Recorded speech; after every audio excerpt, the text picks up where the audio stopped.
Bienvenido a este nuevo video en donde vamos a derivar las expresiones de torque y coenergía magnética para circuitos de múltiples excitaciones. Debido a que las máquinas eléctricas rotatorias generalmente poseen múltiples circuitos de alimentación, resulta conveniente derivar las expresiones de torque a partir de la coenergía para estos dispositivos.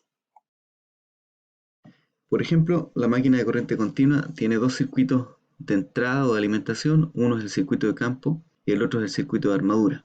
El circuito de campo o de ganado de campo se encarga de magnetizar el circuito magnético, mientras que por el circuito de armadura fluye la energía que se convierte en trabajo útil. Otro ejemplo típico en donde resulta fácil diferenciar dos circuitos de excitación es la máquina sincrónica, en donde se tiene un circuito de estator y un circuito de campo.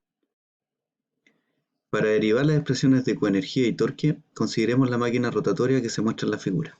Esta consiste de una pieza fija con forma de C y una pieza móvil que tiene bordes redondeados. Ambas piezas son de material ferromagnético. En la pieza fija tenemos una bobina que llamaremos bobina 1, por la cual circula una corriente I1 y tiene un flujo enlazado o enlaza un flujo lambda 1.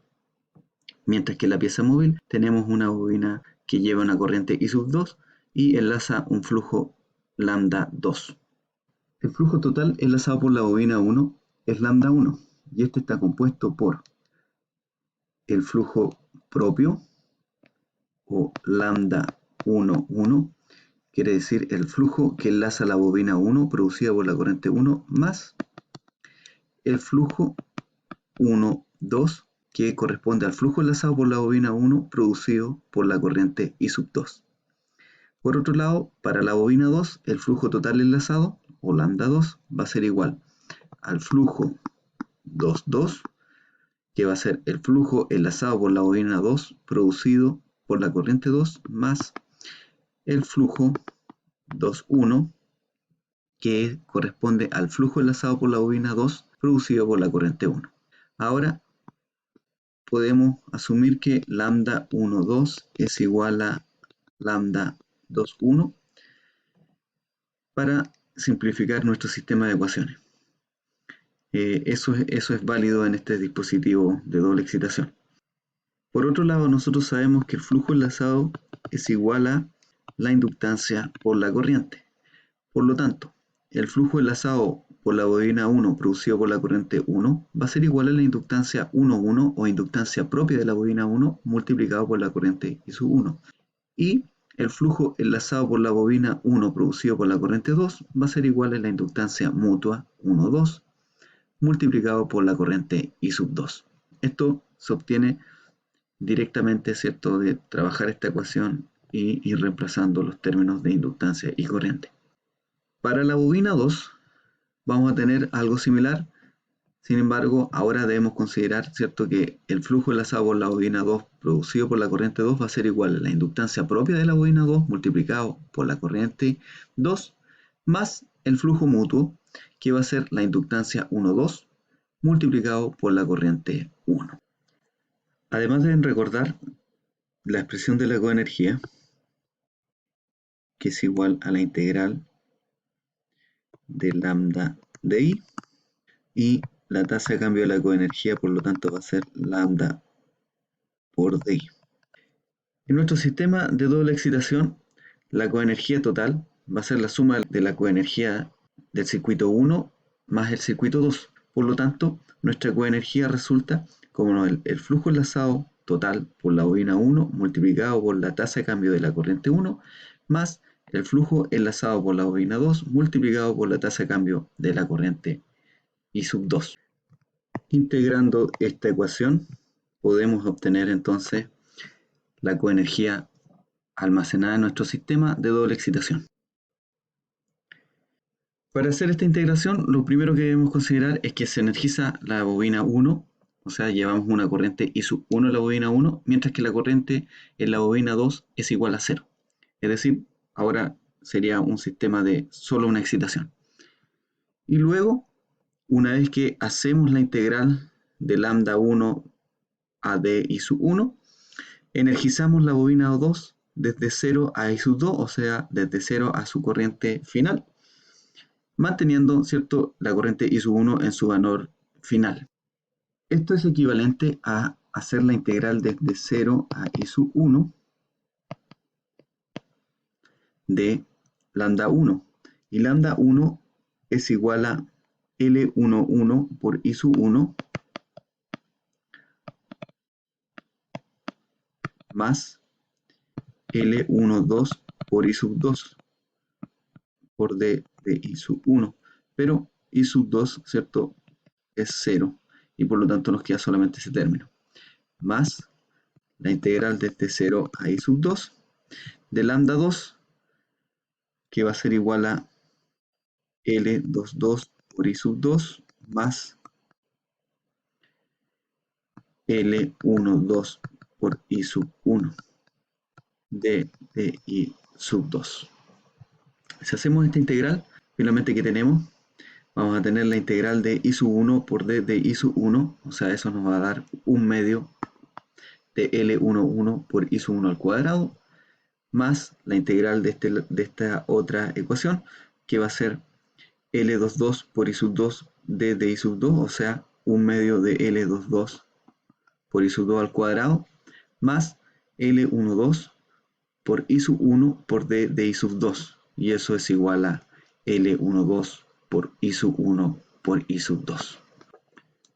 Conocida la expresión de la coenergía, ahora ya es posible determinar el torque electromagnético, y el cual va a resultar igual a la tasa de cambio de la coenergía respecto a la posición, considerando la corriente constante.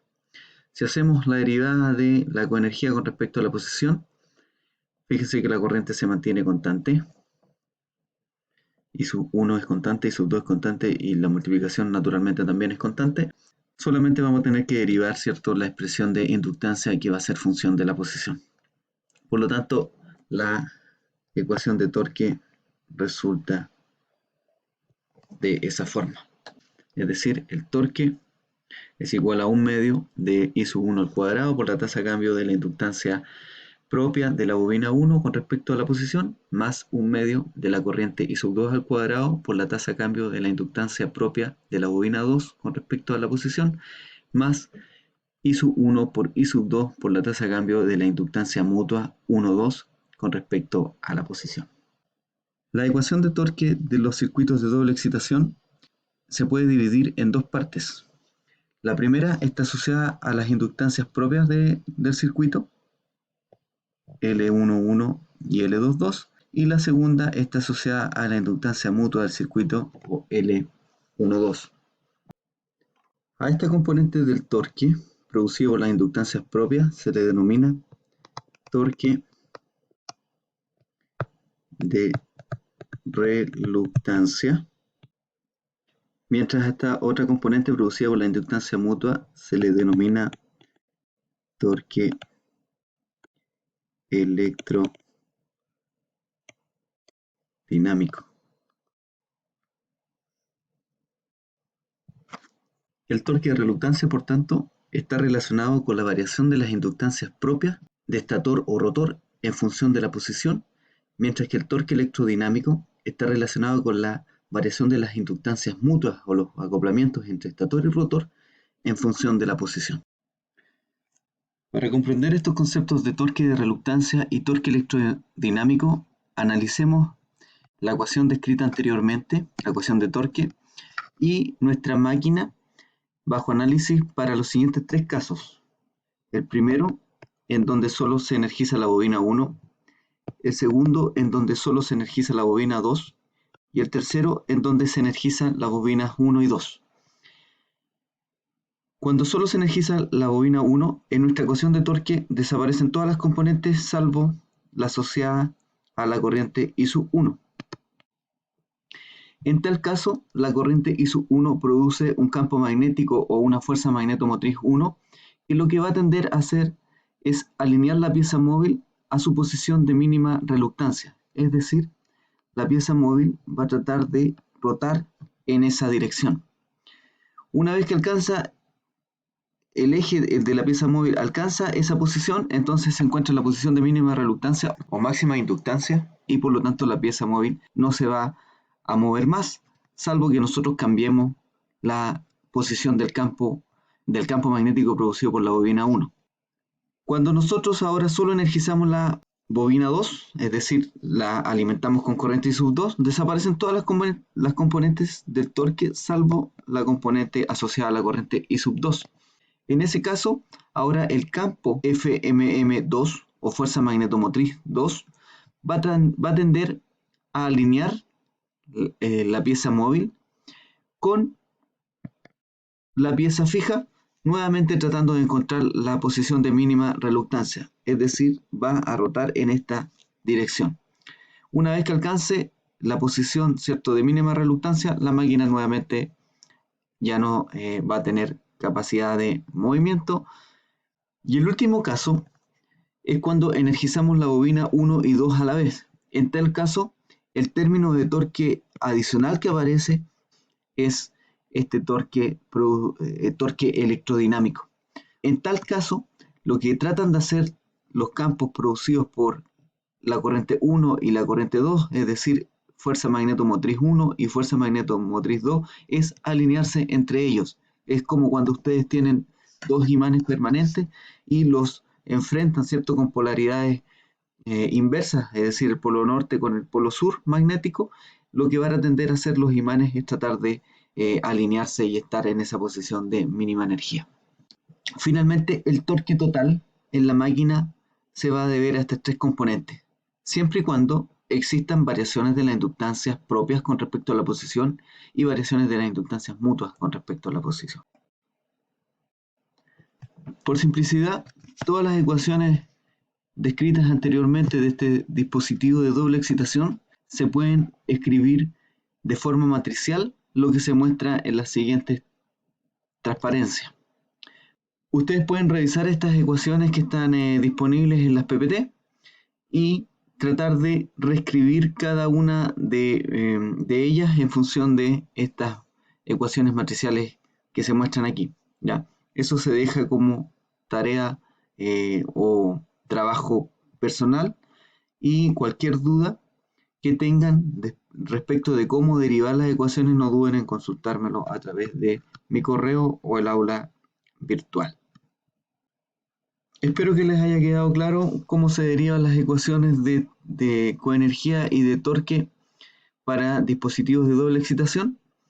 Este mismo procedimiento se puede aplicar para derivar la ecuación de la energía magnética y el torque a partir de la energía magnética. Es exactamente el mismo procedimiento, así que también ustedes pueden desarrollarlo en sus casas. Y lo que queda de la parte de conversión de energía es aplicar estas ecuaciones a algunos ejemplos clásicos de máquinas en donde se tienen componentes de torque electrodinámico o componentes de torque de reluctancia o ambas componentes a la vez. Así que con esto cerramos el capítulo de conversión electromecánica de la energía, o el tópico de conversión electromecánica de la energía, y ahora nos vamos a dedicar a estudiar cada una de las máquinas clásicas o las máquinas más utilizadas de forma particular. Así que en nuestro próximo video partimos con la máquina de corriente continua, luego vamos a continuar con la máquina de inducción para terminar con la máquina sincrónica. Muchas gracias por su atención y nos vemos en una siguiente ocasión.